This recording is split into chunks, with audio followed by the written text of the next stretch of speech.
The concept of traceability has been discussed for a long time in the U.S. beef industry, but seems more important today given the competitiveness of the global marketplace.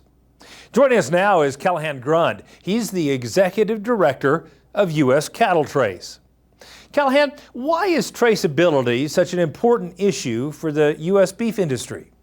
That's a great question, Kevin. I think traceability is very important, twofold within the cattle industry.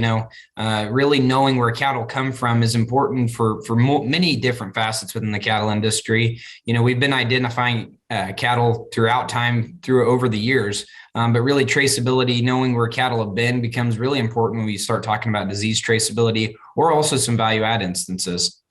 So can you tell us a little bit about CattleTrace and its mission?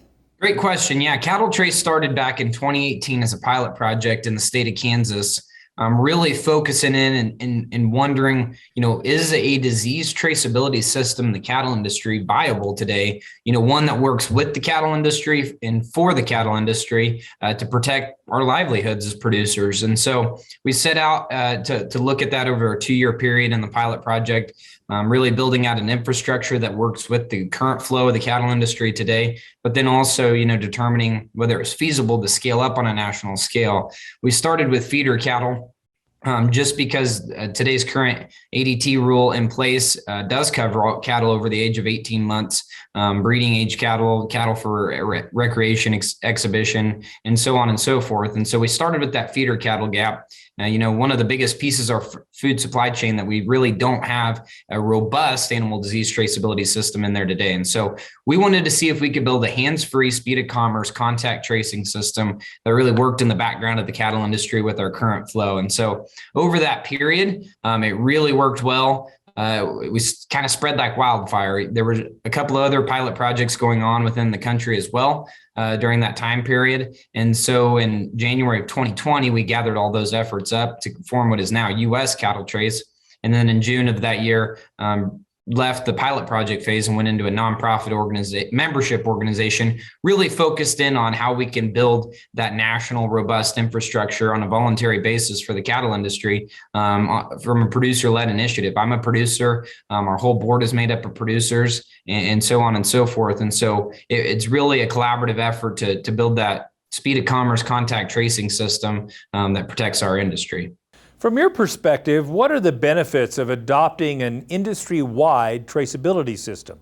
Kevin, I think there's a lot of different benefits of adopting an industry-wide, disease traceability system. The first one that comes to mind, though, is the proactiveness that we have here in the U.S. especially. If we look at the global scale, most of the countries across the world have an animal disease traceability system. The top 10 global beef exporting nations in the world, all of them have a voluntary or mandatory system in place. Except for us in India. And India primarily exports water buffaloes. So that really leaves the U.S. out there as the lone country.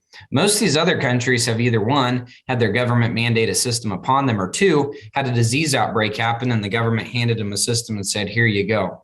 We have a very unique opportunity in the cattle industry in the U.S. right now to build a system that works for us as producers, but also protects us in case of a disease outbreak down the line. Hopefully many years after you and I are around, Kevin, hopefully we can keep it protected in that amount of time. So that's why it's really important, in my opinion, to be proactive in this sense. So exactly what are the next steps with traceability in the cattle industry, and how is CattleTrace going to help the beef industry reach those goals? That's a great question. I think the involvement and engagement from everybody and having a voice being heard here will be very key to that question right there, Kevin, as we continue to progress forward as an organization ourselves. We hope to be that facilitator to really progress disease traceability as a whole within the country, moving forward from a producer standpoint. Some of the important ways that we can have that happen are through, producers letting their voice be heard in those situations, such as our upcoming symposium on November 19th. The 18th and 19th, we'll have a social on the evening of the 18th. And on the 19th, we'll really focus in and hone in on, how can we add value through traceability? That's something we get multiple times from producers across the country when we're talking about traceability is, what's in it for me? What's the value in it for me? To be honest with you, I'm not the perfect one to answer that question. you yourself as a producer is the one, that's best suited to answer that question. Because when we look at our operations, mine operates vastly different than yours does, Kevin, and many people across the country there as well. And so I think it's really important to hone in and answer those questions, as maybe see if we can find some similarities across the board and see if US CattleTrace is the one to facilitate or who is, and we'll really try to progress that forward. Because we've talked about the many benefits that traceability has, but if we don't have anything in place from a disease traceability standpoint down the road and a disease outbreak were to occur, it'd be devastating to our industry. I think we'd see ripples throughout really our country's economy more significant than COVID-19 at that point. And so as we look in the short term here as producers, it's really important for that. We're going to have some great speakers at this symposium. The registration is free. We also have applied and have successfully received, being approved for the Ranchers Resilience Fund through NCBA. So if you go through their scholarship application on their website, you can also get your lodging free. So then the only cost to you as a producer to attend would be travel. We have the co-founder of Google Earth, Brian McClendon. He'll kick off the day for us.